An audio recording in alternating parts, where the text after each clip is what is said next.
sabi natin, sayang, dapat pala noong panahon naging ganito ako. Dapat pala noong panahon, ito yung ginawa ko. Dapat pala noong panahon, hindi ko ginawa mga bagay na ito. Minsan, parang kumapagod sa isip natin, parang nagsisisi tayo. Bakit nagawa natin yung mga bagay na ito? O kaya naman, hindi natin nagawa yung mga bagay na dapat palang gawin. So, dahil nasayang mo palang mo. So, kaya sabi nga, habang tayo nabubuhay, yung mga nakaraan na naging pagkamali natin noon ay huwag na natin uulitin pa. Ano po? Huwag na natin pang gagawin pa. Kasi sabi nga, kung ano pa ngayon, yun ay produkto ng ginawa mo kahapon. Kaya kung tayo po noon ay nagtanim ng mga bagay na hindi mabuti, sa ngayon talaga pong aanihin natin ito. Pero napakabuti ng Diyos. Kasi may panahon pa tayo para baguhin ang lahat. Para lumakad tayo doon sa tuwid na daan. Kung tayo noon ay nasa likong daan, sa panahon ngayon, gamitin na natin ang oras, ang buhay natin, sa mga bagay na ayon sa kalooban ng Diyos. Para huwag na tayo magkamali. Para yung magiging bukas natin ay magiging maganda na. So, praise the Lord. At may tatlong bagay po ako na may nais ibahagi. Ito po yung napakaisli lamang. Simpleng bagay po. Bakit ito po ang binigay sa akin ng Panginoon? Nais ng Diyos na ito po yung pag-i-apply natin sa buhay natin. Napakasimpleng naturoan na tunay kung kapag ito'y ating sinunod, malaki ang magagawa dito sa atin. Number 1 po is quality time in God. So, quality time in God. Tayo po yung mga anak ng Diyos. At gusto po natin na magkaroon tayo na pakikipag-ugnayan sa Diyos. Marami pong Kristiyano sa ngayon na bagamat mananampalataya ay hindi po nakakapaglaan ang tinatawag na may quality oras. Yung kalidad na po. Maaaring may quantity. Quantity kasi quantity is different from quality. Mas gusto ng Diyos yung quality kesa sa quantity. Maaaring marami tayong nagagawa sa Panginoon pero wala pang halaga sa harap ng Diyos. Kasi ang titingnan ng Diyos, yung kalidad, paano natin ito ginagawa sa harapan ng Diyos. Yung quality ano po. Pag tayo po ba bumibili ng produkto, ano kung tinitingnan natin? Yung presyo po ba o yung quality ng product? Pag walang pera, siyempre yung presyo. Medyo ano eh, pag kulang yung budget mo, bibili kayo mura lang. Medyo ano yung mga mumurahin lang, pero madaling masira. Pero pag may kakayahan, bibili natin yun, siyempre yung may quality kasi pang matagalan. Matagal-tagal yung magagamit. So, sa Panginoon po, gusto rin ng Diyos, maging quality yung ating oras sa Panginoon. Paano po? Mahalaga po yung ating oras ang pananalangin. Ngayon magkaroon tayo ng tinatawag na intimate prayer relationship sa Panginoon. Si Jesus Christ po, napakalalim ng kanyang pananalangin yung relasyon niya sa pag-usap sa Ama nung siya'y narito sa lupa. May mga example po ng servant na meron silang quality time sa Panginoon na binigay. Si Abraham. Si Abraham po, nang siya ay naging kaibigan ng Diyos. Nung siya ay naglalakbay, kasi siya po ay pala lakbay din po. Marami siyang lugar na napuntahan. Parang palipat-lipat, di ka talaga namin palipat-lipat ng lugar. Mula noon. Sa bawat lugar na pupuntahan niya, hindi niya po nakakaligtaan na makipag-usap sa Diyos. Lagi po siyang naglalaan ng yung titawag na naglalagay siya ng altar. Sa isang lugar, tatayo siya ng altar para sumamba sa Diyos. Makipag-usap sa Diyos. Ganon po siya ka-devoted sa Panginoon. Kaya nga siya naging malapit sa puso ng Diyos at naging kaibigan niya si Yahweh. Kasi, di po ba, pagka lagi mong kausap ang isang tao, magiging mo siyang close. Tama po ba? Pag lagi mo siyang kausap, malalaman mo yung mga sekreto niya, yung problema niya, kung ano siya, sino siya. Ganon din siya sa'yo. Kasi lagi kayo magkausap, magkasama. Ganon din po ang Panginoon. Si Abraham, lagi nagkausap ng Diyos. Kaya naman, naging kaibigan niya ang Diyos. Kaya nga nalugod sa kanya ang Diyos. Pinangakuan siya kahit matanda na siya, sabi niya magkakaroon ka ng anak at dadami ang iyong lahi. At tinupad ng Lord. Ito ba? Tinupad at napakaraming bansa ang kanyang naging lahi. So meron siyang nilaan ng quality time sa Panginoon. Sino ba? Si Moses. Si Moses po, ganun din. Sa panahon na siya ay naka-encounter sa Panginoon doon sa bundok, nasaan meron pong lumiliyab na burning bush, ano po. Siya po ay nagkaroon na ng malapit na relasyon sa Panginoon. Yung time niya, inilaan niya, yung buhay niya, mula noon, inilaan niya lang sa Panginoon. Hanggang sa siya'y mamatay. Hindi na siya tumalikod. Di po ba? From the moment na nakakilala siya sa Panginoon, na na-encounter niya si God, kasi kilala niya na talaga ang Diyos, kung una pa man, pero hindi pa malalim. Hindi, wala pa yung tinatawag na quality time na pakikipag-ugnayan sa Diyos. Pero nung na-encounter niya ang Diyos doon sa, yung nagsasalita, yung burning bush na hindi nasusulog, doon, nag-umpisa na siya kung magkaroon ng pagiging malapit sa Diyos. Naging na siya kung nakilala niya na ang Diyos na si Yahweh, siya yung, sabi niya, I am who I am. Sabi ni Yahweh na pakilala siya na siya ay Diyos ng makapangyarihan. So, nagkaroon siya ng tinatawag na quality time, quality paglilingkod sa Panginoon hanggang sa kamatayan. So, tayo po ba mga mananampalataya? Nung makilala po ba natin si Jesus, tayo po ba ay naglaan na ng kalidad na oras sa Panginoon? O maaaring kulang pa yung ating nagagawa? At kung sakali man po, hindi pa natin nagagawa, kulang pa.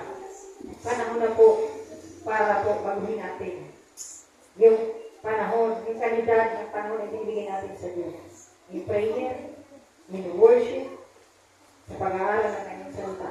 Ito. Kasi baski sa pananalangin, hindi ka pananalangin kundi maging sa pagpupuri at pagsamba. Kahit po naghuhugas tayo ng pinggan, naglalaba, hindi ka mapuri, hindi ka umawit. Di ba? Mamaya niya, mamalayan mo, tapos sa pala yung labahin mo. Kasi, habang nagpupuskus ka, umaawit ka sa Panginoon, nagpupuskus ka. Umiiyak ka kasi biglang yung Holy Spirit, pag nililisper na sa'yo, habang ikay naglalaba, mamalayan mo yan, hindi ka nakaramdam ng pagod. Habang ikay nagluluto, habang ikay nagbubukas sa pinggan, o ano man ang yung pinagawa, nandoon yung oras mo, hindi mo sinasayang yung araw mo, nakakonekta ka lang sa Panginoon. Yung kanilang na oras, binibigay mo sa Panginoon. O kaya naman, naglalaan tayo ng espesyal na oras. Pagdating ng takdang oras na ito, ay, oras na para akong manalangin. Nandun ka sa isang silid para kausapin ang Panginoon, para magpuri, at para pakinggan kung ano man yung mensahe niya para sa iyo sa araw na ito. Kasi sabi nga, di ko ba sa Joshua chapter 1 verse 8, sabi doon, meditate thy words, day and night. Sabi niya kay Joshua, huwag daw kong kaligtaan basahin ang aklat upang ang lahat ng nakasulat doon ay kanyang masunod. So, kumbaga, yung pagbabasa din po ng salita ng Diyos, maglaan din po tayo ng kalidad na oras. Kasi sabi ko nga, baka yung ating pong Bible ay nakatabi na lang sa bahay. Baka may alikabok na. O baka ito ay hindi na po natin nabubukla. Sabi nga, bihira na tayo magkita ng ating Bible. Baka ito po ay naanin na ano po pinahintay. O kaya nag-ibis. So, kailangan maglaan po tayo ng quality oras sa ating Diyos na buhay. Sa bawat araw, sa bawat oras na po. Hindi naman po yan. Yung pong panahon na kung saan, di ba pagka tayo po ay may mga pangailangan, may sakit karamdaman, minsan, doon lang tayo lumalapit sa Diyos. Kailangan pala po, kahit tayo nasa panahon ng kapayapaan, masaya na ngayon, maglaan ka pa rin ng oras. Kasi minsan, naalala natin si Lord, maalala lang kapag ka may biyaya o may problema. Baliktad yung iba eh. Minsan pag may biyaya, saka maalala si Lord. Pag may problema, ayaw kay Lord. Minsan naman yung iba, pag may problema, andun sa church. Kasi Lord, tulungan mo ako. May sakit ako, may problema ako. Andun sa church. Pero pag may biyaya, wala na sa Panginoon. Nawawala yung tanin sa pamilya. Quality time. Yan. Ito. Malinaw po ba mga kapatid? Praise the Lord. Pangalawa po, pinagli lamang quality time in family. Sa pamilya. Alam niyo po yung, kasi yung, ang tawag na structure po, kailangan muna ang Diyos, pangalawa, pamilya. Bago ministry, family po muna. Family muna. So, sa pamilya po natin, kailangan din po tayo maglaan ng tinatawag na kalidad na oras. Marami pong lingkod ng Diyos, minsan inuuna ang ministry dito sa pamilya. Kaya minsan, malungkot, may nakita ko akong lingkod ng Diyos na yung pamilya niya, parang wasak, hindi kumikilala sa Lord, wala talaga sa Panginoon. Wait lang yung buhay, pero yung isa, yung kanilang tatay o kanilang nanay, nasa paglilingkod, nasa ministry, pero yung family wala. Kailangan pala dapat unahin muna natin ang ating pamilya na madala sa Panginoon, ma-disciple, ma-ministeryuhan bago po ang ibang tao. Kasabay ang ibang tao. Huwag natin kaligtaan ang pamilya natin. Kasi ang pamilya po ay ibinigay yan sa atin ng Diyos. Regalo yan sa atin ng Diyos. Di ba ba? Ang pamilya po, ito yung unang nilikha ng Diyos. Nilikha ito ng Diyos ng panahon kay Eva at kay Adan. Binasbasa ng Panginoon. Kaya nga, Satanas, ingit siya sa pamilya na nagkaisa. Sa pamilya nagmamahalan. Sa isang pamilya, ayaw niya makakita ng ganun si Satanas. Kaya nga, ang target lagi ng Satan, alam niyo po ba kung sinong pamilya? Gusto niya guluhin lagi ang pamilya. Gusto niya bigyan lagi ng problema ang pamilya. Sakit, karamdaman, paghihirap, kung ano-ano. Para yung pamilya hindi magkaroon ng pagkakaisa. Lagi yung pamilya magkaroon ng mga problema, mawala yung kapayapaan, mawala yung bagay, yung atensyon nila sa Diyos, mawala para ma-focus doon sa problema. Yun ang ginagawa ng kaway. Yung pilit niyang winawasak yung pamilya. Sa pag-aasawa pa lang, minsan sa mag-asawa may pumapasok ng temptation. Minsan may pumapasok ng titawag na third party. May gustong umentrana. Na kung saan ito po ay, kumbaga yung pag-aasawa ay banal na nilikha ng Diyos.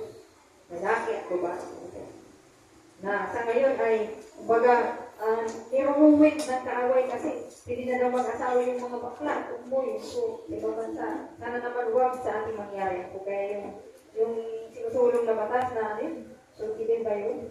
Ay pag-pray po natin na talagang huwag mangyari po. Kasi hindi po kalugod-lugod sa harap ng Panginoon na magkaroon ng gano'n. Kaya pagka nag-search kayo sa yung sa Facebook, makikita doon yung payment, may pangatlo choice yung kung specify daw kung anong gender mo, kung ikaw ay bakla o tumboy, nandun na nakalagay. Sabi ko, grabe talaga. Sinama na nila yun. So, hallelujah. So, paano ba tayo magkaroon ng quality time sa family natin? So, siyempre, kailangan, at meron po tayong tinatawag na bonding sa ating family. Mag-schedule tayo ng mga bonding. Tayo po ba nakakapag-bonding pa? Yung family natin, wala nang tayo mag-bonding. Kasi nabisi tayo sa ibang bagay. Minsan dapat mag-bonding tayo. Kahit hindi tayo makalabas ng bahay. Kasi minsan yung may pera na makakalabas para mag-Jollibee. Papunta ng SM. Pwede naman lumabas. Kahit mag-ikot-ikot ka lang dyan. O mag-fishbowl ka na lang. Pwede naman yun. Kung hindi ka makapag-Jollibee. Okay naman yun. At least nagbabanding tayo. Kaya sa loob ng bahay. Yung pagkain tayo po kakain. Ikaw magkakaharap tayo. Nagbabanding tayo. Kaya nandiyan tayo sa sala, mag-usap-usap, banding na po yun. So, di ba? Para yung relasyon ng tatay sa mga anak, yung relasyon ng nanay sa mga anak, yung relasyon ng tatay at nanay, ng buong pamilya ay nabibuild up. Na po. Yung sabi nga, di ba, sa Efeso chapter 6, verse 1 to 4, sabi doon, sa mga anak, sabi doon, pasado kayo sa inyong mga magulang. Yung mga tatay, nanay, sabi doon, sapagat ito ang kalooban ng Diyos, may pangako doon, hahaba, giginhawak at hahaba ng buhay. May paalala din sa mga magulang, sabi doon, huwag ninyong ibuyot sa parang kahimpitan, sa matinding kahimpitan daw ang mga anak para huwag silang mag-rebelde. So, kumbaga, yung bagay na yun ay maiiwasan. masusunod natin yung kalooban ng Diyos kapag tayo po nagkakaroon ng banding. Kasi yung problema ng anak, malalaman natin, halimbawa, meron palang kaaway na sa school, di nagsasabi. At least, mauusisa natin. Hindi pala nakukuha yung lesson sa school, nahihirapan pala, matulungan natin. Di ba? Halimbawa, yung kapatid, may problema pala sa isang kapatid, nagkakaroon pala sila ng pag-aaway. At least po kapag may banding, na-advise natin sila para huwag magkaroon ng tinatawag na inggitan sa loob ng pamilya. Di ba? Kasi ang inggit, yan minsan ay sumisira sa isang pamilya. Alam niyo po ba si yung nainggit? Kasi yung inggit ay pumapasok po yan sa pamilya. Isang example sila Jose. Ano po? Yung kapatid nila Jose. Anak nila ako. Ano po? Di ba? Labing dalaw sila mga kapatid. Hinainggitan ng mga kapatid ni Jose, si Jose. Kaya nga po, ang ginawa nila kay Jose, ibininta nila ang ilulog sa balon, ibininta sa mga Egyptiano. Ano po? Napunta kay Paraon. So yun ang nagagawa ng inggit. Ano pa? Minsan sa magulang. Sa magulang din nag-uumpisa. Yung tinatawag po, favoritismo. Yan. Yung favoritismo. Ito yung iwasan natin. Pag nakita ng mga anak natin na parang mas binibigyan ng pabor yung isang anak, isa doon sa isa, magkakaroon ng tampo. Ano po? Magkakaroon ng hinanakit. At yung maaaring maging dahilan para lumayo yung loob. At balang araw, yung tampong yun, magbubunga yun, ano po, ng mga maring pangit na salita na ibabalik niya sa kanyang magulang, sa kanyang kapatid. Magkakaroon sila ng hidwaan, yung gap, ano po, yung favoritismo. Alisin natin yan, kung mayroon ng tayo, ano po. Isang example niyan si Sarah, ano po, si Rebecca, hindi si Sarah. Si Rebecca at si Isaac. Si Isaac, ang paborito ay si Iso. Ano ba? Di ba may kambal silang anak? Isaw at si Jacob. Si Rebecca, ang paborito ay si Kaya nga nung magbibigay bendisyon si Isaac, narinig ni Rebecca. Sabi dun sa anak niya, anak, ibibigay na ng iyong ama ang bendisyon. Kailangan sa iyo papunta. Kasi inutusan ni Isaac si Isaw, ikuha mo ako ng paborito kong pagkain, pagluto mo ako. At ibibigay ko na sa iyo ang aking bendisyon. Kasi alam niyo mamamatay na siya. Ang ginawa naman ni Rebecca, nung marinig, anak, ibihis mo ito. May damit si Isaw, pinasuot sa kanya, nilagyan siya ng balat ng kambing, kung anong animals yun na may balahibo. Tapos, pinagluto ni Rebecca ng pagkain, ibinigay sa ama. Kaya nung magbibigay, ito ba talaga si Isaw? Opo. Sabi, ang tinig niya ay kay ang tinig ay kay Isaw. Pero, ang amoy ay kay Isaw. Ay yun nga, kay Isaw. Kaya, nakuha ni Jacob ang bendisyon sa pamagitan ng pandaraya ng kanyang nanay. Kasabuat yung nanay. So dahil yun sa paborito kasi. Pero yun naman po kasi talagang propesya ng Diyos. Kay Jacob, mapupunta yung yung pagpapala, yung blessing. Kaya nung dumating si Isaw, ama, bendisyon na nila po ako. Nagulanta ngayon yung tatay. Sino ba yung pinagbendisyonan mo? Dinaya ako ng kapatid mo. Nagmakaawa ngayon si Isaw. Bendisyonan niyo rin ako tatay. Wala na. Hindi sa lang ang bendisyon. So kaya gano'n na. Pwede naman siguro pa rin. Pero yun ang nakalagay sa Bible. Hindi natin pwedeng baguhin. Kaya sabi nga, magkaroon tayo na yun po, quality tayo sa Panginoon. So magkaroon ng banding. Ano po ba? Active listening. Active listening. Kailangan aktibo tayo sa pakikinig sa ating mga anak, sa ating asawa. Minsan may problema na pala yung asawa mo. May bigat na, may problema yung pinapasan. Sinisikreto lang. Hindi niya masabi sa asawa niya. Kailangan maging open tayo sa isa't isa. Sa family natin, maging open tayo. Huwag tayo magsisikreto. Mamaya niya magulat na lang isang araw yung pamilya mo. Nagkapalang atraso sa labas, hindi mo sinasabi, sana natulungan ka namin. Hindi ba? Kailangan open tayo. At saka yung mga anak, kailangan pakinggan din po natin. Kasi minsan, may reason din sila. May tama din yung kanilang mga pananatuwiran. Minsan kasi, okay tayo ay magulang. Anak ka lang, huwag kang sasagot sa akin. Ako mag-decision dito. Minsan, tayo ang nag-decision. Hindi natin pinapakinggan yung kanilang mga idea. Na yung pala ay pwede rin sa ating kumbaga, makatulong yung mga ideas nila. Ano po? Kailangan maging open din tayo sa pagtanggap sa kanilang mga ideas. Ano po? So, yung active listening. Ano pa? Shared responsibilities. So, di ba sa Galatians chapter 6, verse 2, sabi noon, magtulungan tayo sa pagpasan ng ating mga pasanin. Ano po? So, shared responsibilities. Hindi ibig sabihin na, porque ito yung matanda na, yung panganay, yun na lang lagi ang magugutos dun sa bunso. Kaya si bunso, lagi na lang siya tagahugas ng pinggan. Siya laging nagutusan. Kailangan, pantay-pantay din sa loob ng bahay yung mga gawain. Kaya minsan yung iba nagtatagod na, ako na lang lagi nakikita maghugas ng pinggan. Nagkakaroon sila ng tinatawag na iringan. Ano po? Bakit si kuya, si ate, di yung utusan? Di yung, mabigyan ng responsibilidad. So, kailangan pantay-pantay. Yung responsibility natin. At ano pa, ma-establish po natin yung tinatawag na family devotion. Ito po yung pinakamahalaga sa isang pamilya. Kailangan tayo po ay merong devotion na ginagawa. At least, kung hindi man everyday magawa, at least isang linggo, meron po tayong maging devotion, family devotion sa Panginoon. Kasi sabi nga, ang pamilyang nagkakaisa, nananalangin sama-sama ay nagkakaroon ng pagkakaisa. So may prayer tayo. Yun ang magiging kumbaga. Ang prayer po ay backbone ng church. Ganon din po ang prayer, backbone din niya ng family. Kasi ito yung magbubuklod sa kanila, magsasaway sa problema, o magbibigay sa kanila ng lakas para mapagtagumpayan nila yung mga problema kanila nararanasan. Yung pagsubok. So, ma-establish dapat yun. Kailangan encourage natin yung mga anak natin na mag-pray sila, mag-isa sa atin sa pagbabasa o sa pag-meditate ng salita ng Diyos. Diba? So, tingnan natin, di ba si Noah ng panahon? Sino yung kanyang prioridad?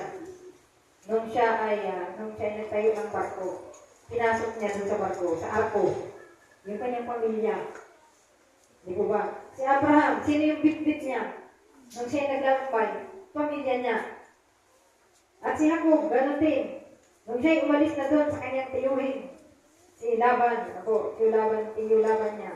Bitbit niya na, yung mga asawa niya, si Raquel, at yung isa, si Leah, pati yung kanyang mga anak, pati na yung kanyang mga alagang hayop. Doon siya pinagpala. So, isa din yung pamilya ang lagi mong kasama sa panahon na ikaw ay nasa katuwaan o nasa kahirapan. Masdan po natin sa ospital. Sino ang kasama ng pamilya sa panahon may sakit? Di po ba ang dumadami yung pamilya kapag niya? Yes, may dumadalaw, mga ibang tao, kamag-anak, kakilala, kaibigan, kapatiran. Pero saglit lang yan pupunta din sa iyo, ilang oras. Dadalawin ka, ipag-pray ka. Pero, yung magpupuyat sa iyo hanggang umaga ng ilang araw, pamilya lang po yun. Walang iba. Hanggang sa panahon na yung mga mahal natin sa buhay ay kinukuha na, ang pamilya pa rin ang karamay na makikita natin. Kaya nga sabi nga, huwag sayangin natin ang oras. Pagpustigyan natin ang quality time yung ating family. Bakit po? Minsan marirealize natin na sana parang ibinigay ko yung the best na panahon ko sa aking nanay, sa aking tatay. Maalala natin kapag wala na yung nanay at tatay natin. Hindi ko ba? Minsan, magbibigay tayo ng bulaklak doon sa panahon na kung saan naroon na silang trabaho. Hindi na nila yung maamoy. Wala na yun. Hindi na nila ma-appreciate yun. Sabihin natin, nanay, tatay, mahal kita. Kung kailan, patay na ang nanay, tatay. Wala na. Kaya yung mga kapatid. Sabi nga, habang buhay pa, sabihin na natin yung magandang salita. Ipakita na natin yung mga magandang bagay sa kanila.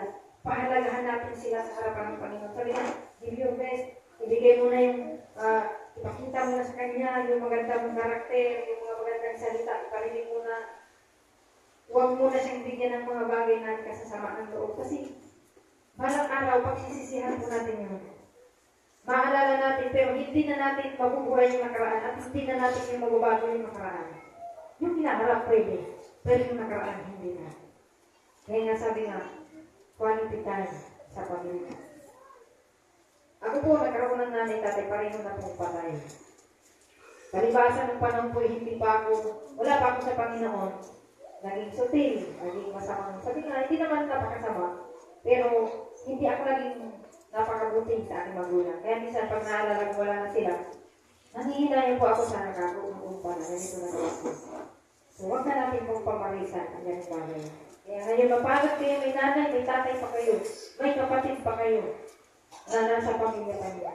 Bigyan natin yung pag-aalala sa kanila, pagpapahalaga sa kanila, pagmamahal sa kanila. Kung ano yung pwede mong gawin, ikakatuwa nila, gawin po natin. Kasi tayo bilang pamilya ang magtutulungan at magdadamayan. Pag may problema ka, walang pakialam din ang kapitbahay. Maring tulungan ka sa grid. Pero ikaw at ang pamilya mo, ang karamay mo, hanggang sa hulo. Kaya ang pamilya natin, bigyan natin ng panahon na una sa lahat. Masiguro natin nasa Panginoon habang nabubuhay pa. Ganun po ba? Pwede po natin pangapagkan ng Panginoon. Pangatlo, malapit na po tayo matapos. Quality time in ministry. Yan. Ito yung panghuli. Kung saan, ito yung iniatang ng Panginoon sa ating balikat. May pagkatawag ang bawat isa sa atin, ikaw ay naging lingkod ng Diyos, anuman ang ginalagyan mong posisyon. Tayo po ay binigyan ng Diyos ng ministeryo dito sa lupa. Na kailangan po natin gampanan sa harapan ng Diyos. Upang sa ganyan pagdating ng araw, sabihin sa atin ng Panginoon, welcome, my faithful servant. Sabihin ng Panginoon, welcome.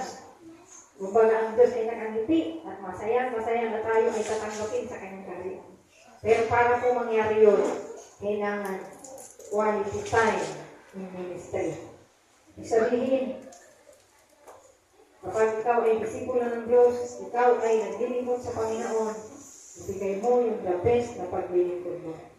Kahit umuulan, bumabagyo, walang dahilan para tayo po maglingkod sa Panginoon. Lahat na pwede mong gawin sa Panginoon na paglilingkod. Katulad ng panahon ngayon, medyo malamig at paulan. Masarap matulog sa bahay. Sabihin na lang natin, pwede naman sa next Sunday tayo sumamba. Pero nandito tayo ngayon. Sabihin, naglasaan ka ng panahon sa Panginoon. Yung time mo, hindi mo alintana kung maulan malamig. Quality time sa ministry ng Panginoon. Di ba? So, kailangan tayo daw po ay mag-engage sa mga outreach program. So, yung pag sinabing outreach program, halimbawa, meron pong mga nagaganap na, katulad ngayong darating na anniversary, mamimigay po tayo ng tracts. Mag-join po kayo. Sama kayo sa pamimigay ng tracts. Mag-encourage tayo sa mga hindi pa natin kilala po, para sila ay maakay sa Panginoon. Magbigay tayo ng panahon. Quality tayo po. Ano pa? Yung sa ministeryo, ano ba? Practice ng music o practice ng ganito, ganyan, mag-involve po tayo. May talent tayo. Huwag natin itago. Ipagamit mo sa Panginoon. Bigay natin kay Lord. Kasi, hanapin niya ng Lord, anak, anong ginawa mo sa talento, binigay ko sa iyo. Ikaw ay marunong kang ito, marunong kang sumayan, marunong kang kumanta. Hindi natin pinagamit. Ano yung, sabi doon sa, may 10, may 5, at may 1 talento. Yung 10, pinagsulit niya sa Panginoon, Panginoon, ito na po yung 10 talento bigay mo sa akin. Ito po yung tubo. Nag-times 2. Ganon din po yung 5. Nag-times 2 din. Pero yung isa, ibinaon niya sa lupa. Nahiya, natakot. Kaya hinanap na Panginoon, sabi ng Lord, ikaw, tamad, mangbang, nalipin. Pinalayas. Ginawa sa kanya, binigay pa sa iba. So, magbigay po tayo, yung talento po natin, ibigay natin sa Panginoon. So, quality time, ministry. Gamitin mo yung panahon na binibigay sa iyo ng Diyos. Yung buhay mo, gamitin mo sa paglilingkod. Yung po ibig sabihin mo. Gamitin mo kung ano, saan ka ba tinawag. Kahit na tayo po ay tagalingit lang ng church. Taga-walis ka lang dyan, taga-punas ka ng labesa, ng upuan. Bigay mo yung quality ng paglilingkod. Paano ba yun? Habang nagpupunas, Lord, bless this chair. Bless mo po ang chair na ito na mag-upo dito. Magpapala. Lord, itong lugar na ito, punuin mo ng presensya. Habang tayo po ay may ginagawa, ano ginagawa natin? Maliit man yan na paglilingkod sa Panginoon. Gawin natin ang may puso. May puso. Sabihin, nandun yung puso mo. Habang ginagawa mo yun, mahal mo yung ginagawa mo sa harapan ng Panginoon. Alam niyo po ba, kahit maliit ang ating ministeryo sa Panginoon, hindi naman yung tinitingnan ng Diyos doon. O ikaw ba ay isang pastor, o ikaw ba ay tagalinis lang ng church, ang titingnan ka ng Diyos yung puso mo. Yung paano mo pinahahalagahan at pinagdiling ko ng Diyos sa harapan niya. Ito ba? Kailangan maglingkod tayo ng may pagmamahal sa Panginoon. Yung nandun yung effort mo, nandun yung passion mo, sinasama mo yung buhay mo sa paglilingkod mo. Di po ba? Si Jesus, nung siya'y nabuhay dito sa daigdig, yung ministeryo niya po, inilaan niya yung buhay niya lahat sa Panginoon. Sama. Ito, sabi nga niya, samantalahin natin habang araw pa. Sabi niya doon sa mga disciple niya, hindi niya po sinasayang yung panahon. Hindi siya kuyakoy, gano'n po. Hindi siya pepetix. Ang ginagawa niya, talagang sa buong araw, kinukonsume niya po yun na may kalidad para sa paglilingkod. Nag-aakay siya ng mga tao, nag-evangelize siya, nagpapagaling siya, nagpapalaya siya ng masamang espiritu. At kahit gabi, madaling araw, nandun pa rin siya sa pagkipag-ugnayan sa Diyos. So, praise the Lord. Kaya, napakabuti po ng Panginoon. Hindi po yung mga disipulo niya. Hindi po ba? Yung mga disciple niya, mula nung sila ay naatasan ng Diyos, tapos po sila Pedro, doon sa Jerusalem, doon sa upper room. Mula noon, nang sila ay pinagkalooban ng Espiritu Santo, hindi na po sila nagsayang ng panahon para magbahagi ng salita ng Diyos. Araw-araw, sila po nandun sa templo, nagtitipon, nagpupuri, nagpapasalamat, nagpapatutuo. Sinasabi na nagpapatutuo sila, sinasabi nila yung mga nakadalang sa paligid. Kinukwento nila kung ano yung mga na-encounter nila, nagpapalakasan sila sa isa't isa, ini-encourage nila yung mga tao. Kaya naman yung mga naligtas, yung mga kaluluwa, araw-araw itinatagtag sa kanila, parami. Kasi nag-glorify sa buhay nila ang Panginoon. Kasi yung oras, yung buhay nila, yung panahon nila, talagang inilaan na nila sa paglilingkod. Di na sila nag-isip na yung para sa sarili nila. Di po ba, iniwanan na talaga ni Pedro yung pangingisda? Noong una, bumalik pa siya. Si Jesus ay hindi pa nag-a-ascend sa langit. Di po ba? So diyan sa 21 kung mababasa niyo doon, na sila'y nangingisda pa. Ihaw pa ng isda doon si Jesus. So, nangingisda pa rin sila. Pero, hindi na yun ang naging priority ni Pedro, ni Juan ni Santiago. Kasi kung yan ang priority nila, maaaring hindi sila magamit ng mightily ng Panginoon. Hindi na po yun ang priority ng buhay nila. Yung oras at panahon nila, talagang ibinigay nila sa Diyos. Diba? Kaya nung tinawag sila ng Panginoon, ibo ba nung una, may kwento sa Biblia, yung tawagin siya, una, hiniram yung pangka niya. Hindi ko malakala na ang versikulo yun, chapter. Na kung saan, hiniram yung pangka niya para gamitin ni Jesus, para mangaral. Tapos, sabi niya kay Pedro, sabi ni Jesus, mangisda ka. Sabi niya, Panginoon, magdamag po kami ng huli, wala po kami nahuli. Pero dahil sabi niya po, susunod kami. So, ginawa niya po, hinihulog nila yung lambat, at nakahuli sila ng napakarami. Halos mapunit yung lambat, pero hindi napunit. So, yung magandang revelasyon po doon. Pagka talagang inuna mo, ibinigay mo yung panahon mo sa ministeryo ng Diyos, di ko nga, quality time, God. Yung blessing sa'yo, kumbaga, ibibigay ng Lord, ibubuhos ng Panginoon, magugulat ka.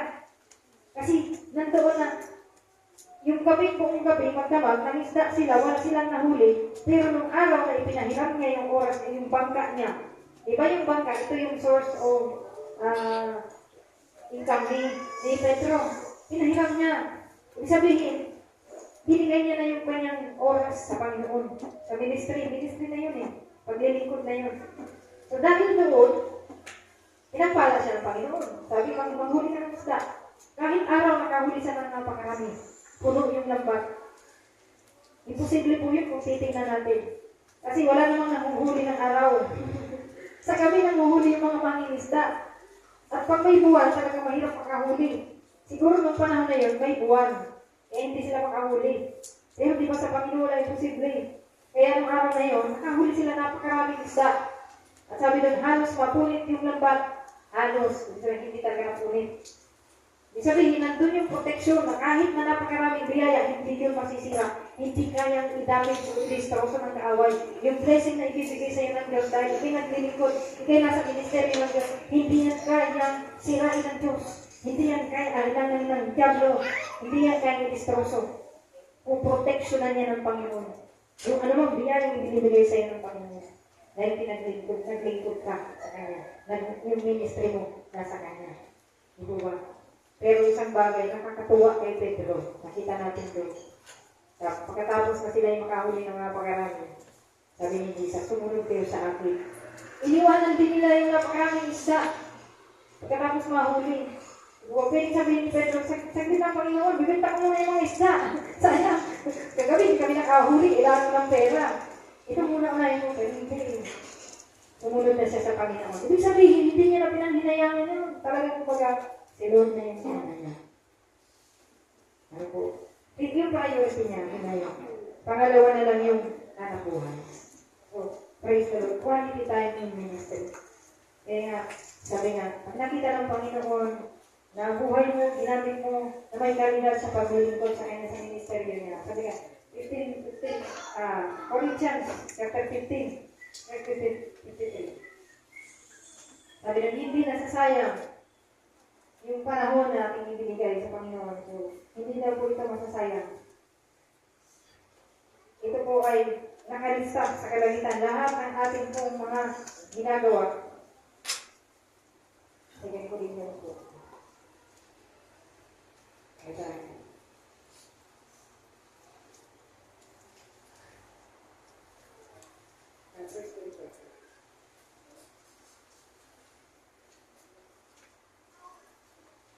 Kumbaga, hindi po ito masasayang.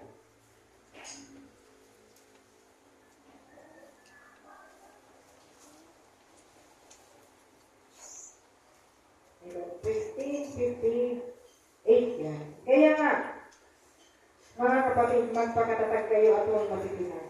Magpakasipag kayo sa gawain para sa Panginoon. Yamang alam ninyong di lang nasayang ang inyong pagpapagal para sa Kanya. Ito ba? Hindi masasayang. Sabi nga, lahat ng ginagawa natin dito sa lupa na paglilingkod sa Panginoon, yung oras na inilalaan natin sa Kanyang ministeryo, hindi ito masasayang. Inilinis na ito ng mga anghel. Hindi po ito nawawala ng kabuluhan.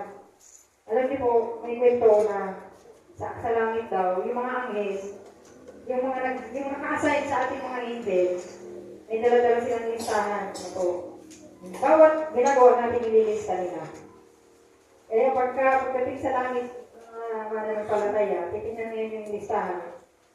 Kung ilan yung nagawa mo sa Panginoon. Para pag-flat, walang makita sa atin. Kung ilan yung makita sa atin, kailangan, puno yun, dami natin nagawa. Yung pinapagawa ng Lord. Sa langit daw, meron daw mga anghel na yung iba, busy-busy. Yung mga anghel, grabe. Parang pa rito, kung saan-saan yung mga anghel. Pero yung ibang anghel doon, nagtaka yung isang nandun sa langit. Sabi, ito ano naman po ito? Sabi, nakaupo. Kuya-kuya, walang ginagawa. Bakit kaya ganun? Sabi nila, yung iba busy-busy, yung iba nakaupo. Sabi sa kanya ng isang nagtanong. Alam mo, yung mga anghel na yan, yung mga nakaupo, yung kanilang binabantayan sa lupa, wala rin ginagawa. Wala ministry, kaya nakaupo. Wala naman yung pinag-umutos, wala naman, hindi na nanalangin, kulang sa prayer, kaya walang gagawin ng anghel. Matamlay, nakaupo lang. Pero yung busy-busy, ang daming ginagawa. Siguro grabe mag-pray yun. Kaya ang daming gagawin ng anghel. Pagod pa rito. Busy. Ganun pala yun. Praise God. Hallelujah. So, tayo po ay naliwanagan sa mga gabong ito. So, application na po tayo. Allocate time wisely among God, family, and ministry. So, magbigay tayo ng panahon sa Diyos, sa pamilya, at sa ating ministry. Ayan po ba? At sa conclusion po, andyan. Huwag po natin sayangin ang ating oras. Opo, kasi maraming nasasayang na oras. Kasi apoy nga natin po ito isa lang. Pag ito'y lumipas na, wala na. Lalo pong nagkakaedad na tayo. Ako po ngayong next Sunday, birthday ko. Mag-edad na naman. Praise the Lord. Sabi dito, don't lose your time because time is precious. Mahalaga po ang oras.